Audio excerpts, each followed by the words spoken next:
IVM. Hi everybody, just wanted to ask everyone for a quick favor. We're running a brand survey right now and would really appreciate it if you could let us know what you think about the advertising on IVM. Go to ivmpodcast.com/survey and do let us know. As part of this, we'll be selecting 10 random participants and sending them some IVM swag, so do fill out those surveys.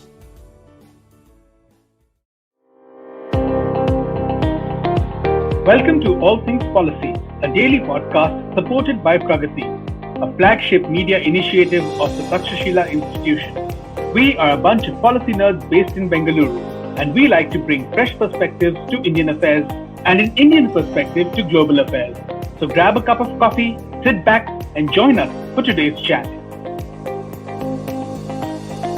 Hello and welcome to today's episode of All Things Policy. Before we begin, I will just like to mention that admissions are now open for our 12-week graduate certificate program in public policy, defense and foreign affairs, technology and policy, and health and life sciences. The application deadline is 28th August and the cohort begins on 1st September. It is all online and you can take it from anywhere. To know more, visit takshashila.org.in/courses for more details. So now coming to today's episode, I'm Ameera Rao, and to discuss Japan's latest defense white paper, I have with me my colleagues Aditya, Pareek, and Suyash Desai. Here at Takshashila, Suyash is a PLA and China watcher, and Aditya, apart from Kremlin watching, tracks the unique bilateral relationship between Russia and Japan. So welcome guys to today's episode. Thank you, Ameera. Thanks, Ameera. So I want to talk about the defense white paper of Japan, and the first thing I want to ask is that it mentions certain aspects of Chinese military and security. And what is the general impact of this on the broader Indo-Pacific security? Suyash, I'll start with you. Thanks, Ameera, for having me. So Japan's white paper is very specific. It starts with China. There are three main aspects that the white paper highlights in the summary itself. One is regarding the Chinese coercion through its maritime militia and coast guards. Apart from PLA, these two things are majorly focused in the white paper. Second, it talks about Russia. And third, it talks about nuclear North Korea. So these are the three things that are very important from Japan's security point of view. It dwells into a lot of aspects like partnership, alliances, and how does that matter to Indo-Pacific region. It's Japan's Indo-Pacific approach. So in case of alliances, it talks about the transition and change in US presidency and how Japan sees at this transition and change and how it affects the US-Japan alliance. So for example, in 2020, there were a lot of activities by Chinese maritime militia and coast guard in the South China Sea and East China Sea. And the United States of America changed its approach to the region under President Trump. However, Japan's defense white paper claims that there is a continuity in the transition even after President Biden came to power. And that is something that Japan is looking forward to. So approach has not changed after the change of presidency, and that is something that Japan cares about. Partnership, there is a lot about partnership. There is also something about partnership with India as well.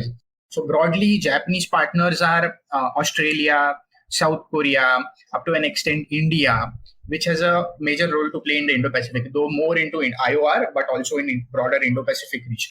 So the white paper dwells upon how these partnerships have been played out in the past and will play out in the future. The white paper also talks about Japanese defense systems, Japanese defense capabilities, and US capabilities. White paper also mentions Taiwan, but we'll come to Taiwan at the end because that's a different concept altogether. So broadly, if I have to sum up the white paper in 2-3 lines, the white paper says that there is an increase in the spike. China, US are at a loggerheads with each other. Tensions are increasing in the Indo-Pacific region. Japan is preparing the capability as a result of this tension to prepare itself for this tension.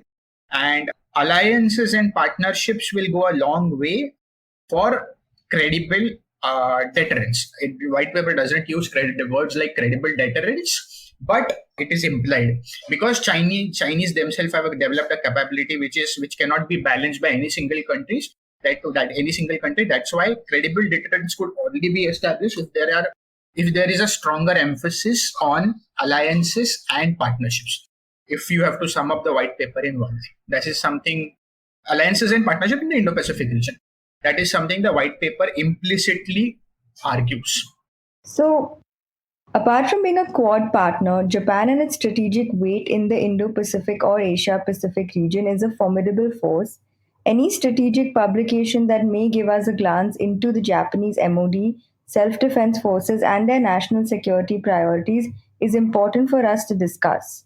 So, on that note, the defense paper also makes mention of the close security and military cooperation between Russia and China. So, how valid is this threat perception for Japan that its adversaries would throw down their combined might against it? Aditya? I'm glad you asked that, Ameera. So let me start with adding something to what Suyash just talked about. So it's important to note to first of all the cover of the defense white paper. So there's been a lot of talk about how it signals a kind of belligerent or more ready to shoulder the security burden in the Indo-Pacific in terms of taking more responsibility on the part of Japan. So you see a horseman on a galloping horse in a belligerent stance. So that is pretty reflective of how Japan is going to approach its security cooperation with its allies in the Indo-Pacific. So I think it's a sign that they're going to take up more responsibility. Another indicator is that very recently, I think a month or so ago, the defense minister of Japan, Nobuo Kishi, he mentioned that Japan is looking to break from the 1% to GDP limit on Japan's defense budget. So they're not going to adhere to it to anymore, and they're going to invest more in their military. And this would be across domains, across services. For example, the helicopter destroyers that Japan fields, the Izumo and her sister ships, and the older helicopter destroyers, they're going to be converted into proper aircraft carriers, which can carry, I think, 6 to 8 F-35Bs, which Japan is in the process of acquiring right now. So these are some indicators that I also wanted to mention about the Indo-Pacific. So coming to your question about the joint cooperation between Russia and China, so the defense white paper also makes mention of the close security and military cooperation between Russia and China. But let me say that there are a few aspects to this. So the Japanese Minister of State for Defense, Nakayama Yoshihide, he's spoken about increasing close cooperation between the People's Republic of China and Russia over military and security issues very recently at a Hudson Institute event. Now, there was another statement by the Deputy Defense Minister, Taro Aso. So he's a very different person.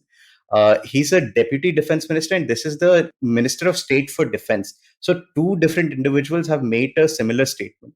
But I'll come to Taro Aso's statement later.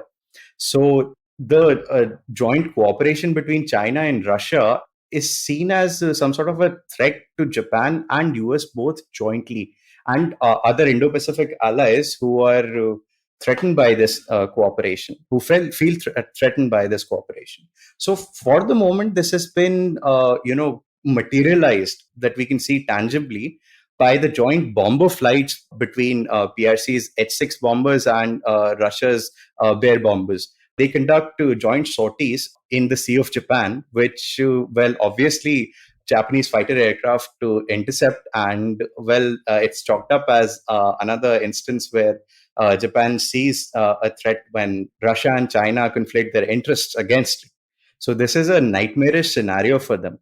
Another thing about Nobuo Kishi I want to mention is that he visited an airbase in Chitose City, Hokkaido, which is the largest island of Japan. So that airbase provides the interception fighter flights against Russian aircraft who approach from the north.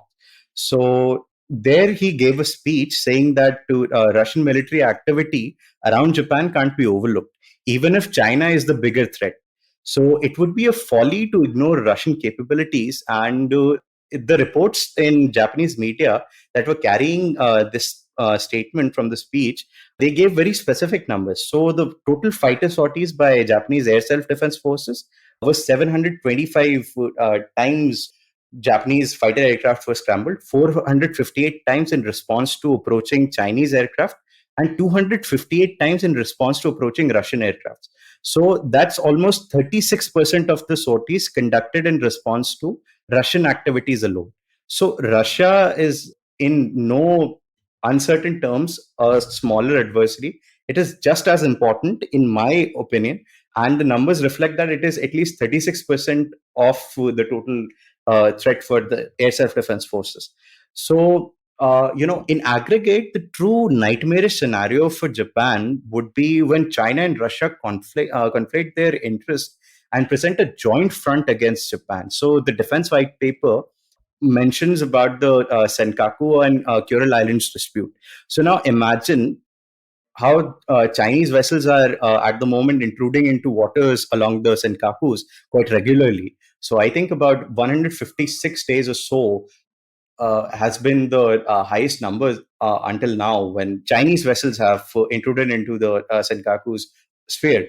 So a similar thing happens to the if a similar thing happens and Russian ships end up in the same waters, what then? So if the issue of Senkakus and Kurils are conflated by a PRC and Russia, it would be the true nightmarish scenario, which Japan really would have no hope of escaping. Yeah, I think that's my answer. That's very interesting, Aditya, that you brought Senkakus and DIUs into the equation. Because I was just reading the white paper. In the white paper, there is an interesting table that they have mentioned. So since China declared EDIs, air defense identification zone earlier last decade, the white paper mentions the number of sorties as well as the number of times the Chinese maritime militia and coast guards were in the Japanese waters. So that is something very interesting statistic that they are given. So that's very interesting that the core of the dispute has been alive for so long, and there has been spike over a past decade or so. Yeah, and I'd also like to mention something about the Taiwan issue that has recently come up with Japan pledging at least the Deputy Defense Minister Taro Aso and the Minister of State for Defense, both in different events, saying that how Japan needs to defend Taiwan as a democracy if China threatens it. So this has the potential to become a major flashpoint between Beijing and Tokyo. Although until now it has been just about words, but when push comes to shove, how do we prepare for that? So we only have evidence and trends to analyze, and a lot of things point to Japan being more gung-ho and shouldering a lot of burden in any Indo-Pacific security alliance. May it emerge or not emerge from the Quad? No, interestingly, Japan's in the white paper, Japan says a lot about Taiwan. So how capabilities could be improved, how deterrence can be established, what would be Japan's role. This is again implicit. What would be Japan's role if there is a reunification that happens, peaceful or not peaceful? So how would Japan support the United States of America? Would it support the United States of America? What would be US role, and how US's role will define how Japan will play its card during Taiwan reunification. These are the interesting aspects that have been highlighted in the defense white paper. And I'm not surprised they are highlighted, because if you see the discourse over past 6 to 8 months, different ministers, and you yourself brought it out that Japanese defense minister had on several occasions pointed out how Taiwan's independence or Taiwan being a natural barrier is very important for Japan. So I'm not surprised that this was highlighted, but I'm just surprised at the detail and in which that they have discussed Taiwan is something very interesting. Also, China has responded to this. Obviously, China has responded to this in their MFA press conferences, where they have claimed that Taiwan is obviously a regular thing. Taiwan is an integral part of China, and no other country in their white paper or otherwise could say anything about Taiwan. So let's see how these events turn out in the future. So now I want to talk a little bit more about Russia specifically. And in that case, what in the paper, in the defense paper, what are the main highlights in terms of threat perception and emerging domains of warfare? Okay, so specifically about Russia, there's a bunch of stuff, but there's a lot of repetition. So, from the white paper itself and from some more recent commentary by Japanese leaders, I gathered that the issues of note are, well, Russia's focus on the modernization of weaponry that they've deployed there, including the development of hypersonic weapons. It also, the white paper, it also acknowledges the increased activity by Russian military in the Russian Far East and on the Kuril Islands. There have been an absolute insane amount of military exercises by Russia in 2020, 2021. So, with very little time between them. So the Russian Navy was about to conduct missile drills right in the exclusive economic zone of Japan a few weeks back, and this is completely legal under UNCLOS. And they'd informed the Japanese about it. And well, under UNCLOS, as long as you pay due regard to the security and prosperity of the state in whose EEZ you are conducting military drills, it's completely legal. But this is something that we Indians would not really take or swallow very easily, as we saw with the FONOPS operation with USS John Paul Jones. So Japan, well, let me say that those drills were cancelled at the very last moment, but it remains a distinct possibility that Russia is going to push the military exercises a lot more even in this coming year. And another priority that I saw in the defense white paper was Japan talking about the electronic warfare and unmanned aerial vehicles that Russia has developed and is deploying in its Far East region and the Kuril Islands. So I remember a few months back, the Japanese Defense Ministry had published data on how in 2017, Orlan UAVs and Lead 3 electronic warfare system was deployed on the Kuril Islands by the Russian military. And this UAV and this electronic warfare system, when they work in conjunction, can even block cell phone signals in the area. So they have a pretty good electronic warfare capability on the Kuril Islands and the Russian Far East, and also the air defense systems. So S-300 V4 was deployed on the Kuril Islands very recently. That's the most recent version of the S-300 system. And there's an S-400 system deployed on Sakhalin, which is very close to the Kurils as well, and it's Russian territory. So both of these systems in conjunction can shoot down anything airborne in the Sea of Japan, I'd say. So anything that would be threatening the Russian Far East and the Kurils. So Russia's pretty much covered in terms of air defense, I think. So these are some things that Japan is really paying attention to. And finally, has there been any reaction by Russia or Russian officials to this white paper? I think the most clear reactions have been on Twitter, honestly. I haven't really seen a proper press release until yet. Maybe I've missed one. So the Russian embassy in Japan has tweeted twice, one this morning. So one was right after the defense white paper came out. Both of those times, the Russian embassy in Japan was talking about how Japan's claims on the Kuril Islands are unacceptable to them. So, and how the Kurils are an inseparable part of Russia and our Russian territory as a result of World War II. So, Japan has sometimes been seen as this revisionist country who tries to deny the Soviet gains from the Great Patriotic War. So, sometimes the territorial dispute is seen from this lens from the Russian side. Russia does not see Japan as an adversary exactly, I'd say, but is rather suspicious of it because of the close cooperation in terms of military and security issues it has with the US. So Russia has many concerns, some of them objectively hard to overlook, even as an independent analyst. Say, like the US's plan to deploy precision strike missiles on Japanese territory under the Pacific Deterrence Initiative that can target Russian territory too. Japan's cooperation about the Aegis air defense systems with the US, the possibility that if Kuril Islands were ever returned to Japan, the US military will build bases on them and be in a position to threaten the Russian Far East, and Russia has access to the Pacific. And this morning, even while wishing the Japanese for the successful opening of the Tokyo Olympics, the Russian embassy in Japan has tweeted, and let me quote the tweet: with the opening coming up, we would like to express congratulations to the organizers and sincerely wish them the success for the games. On the other hand, we must once again call attention to the facts that the Southern Kuril Islands are an inseparable part of the territory of the Russian Federation. So that is putting extra emphasis on something that they've already covered. So I think that has been the official reaction. Okay, so on that note, thank you Suyash and Aditya for joining me on this episode. Thanks, Ameera. It's a pleasure, Ameera. If you liked our show, don't forget to check out other interesting podcasts on the IVM network. You can tune into them on the IVM Podcast app, ivmpodcast.com, or wherever you listen to your podcasts. You can also follow IVM on social media. The handle is @IVM Podcasts on Twitter, Facebook, and Instagram.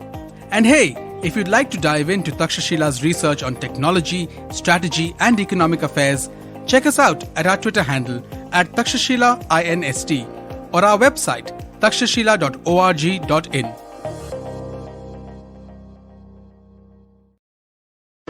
Hey everybody, let me tell you a little bit about what happened on the IVM Podcast Network this week. We've had some amazing stuff, right? I mean, I don't know if you're aware of the redoing or the rebranding of the Traveling Professors show. We called it now Smarter with Sid with Siddharth Deshmukh. This week he examines Netflix getting into e-commerce, and will this affect how Amazon's dominating the space? Also, let me give you another quick hits to join up on. So on Cyrus Says, Cyrus was joined by Olympic equestrian Imtiaz Anis, and Nishan Budla from the Triangle Offense podcast showed up on Thursday's Cock and Bull to talk about the NBA Finals. On Nankari Sadaf and Archie were joined by Keshav Chaturvedi of the Tere Mere Raste podcast. On Storytellers and Storytellers, Vineet talks to Ashim Mathur from Dolby. And don't forget to follow us on Facebook, Twitter, LinkedIn, and Instagram to keep up with what's going on the network. And with that, let me also just finally thank our sponsors. They're what makes things possible. We'd like to thank Seat, Cred, Global Victoria, Bank of Baroda, Intuit India, and Lenovo. Thank you so much for making this possible.